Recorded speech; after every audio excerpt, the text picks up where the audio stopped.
Tingnan nyo guys, ito. Sayang pag hindi ito napapalitan. Kasi nag-withdraw si Merck sa BDO. Tapos, yung withdraw niya, syempre, bibili niya. So, bibili siya ng pills sa Watson. Tapos, ayaw tanggapin ng Watson. May damage itong side na to, yung may parang transparent na yan. Tapos ayaw tanggapin ng Watson. So ngayon ang ginawa niya, may pumunta dun sa branch ng BDO para mapapalitan. Ngayon, kailangan pa daw. Anong kailangan gawin? Analysis? Ipapa-currency analysis pa sa BSP. BSP ano? So, 1 to 2 months pa.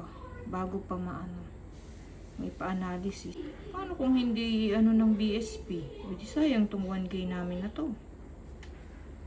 Grabe naman sila guys. Grabe din ang BDO. Alam nilang may problema yung nilagay pa nila sa ATM nila.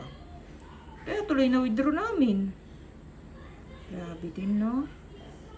Grabe talaga ang BDO.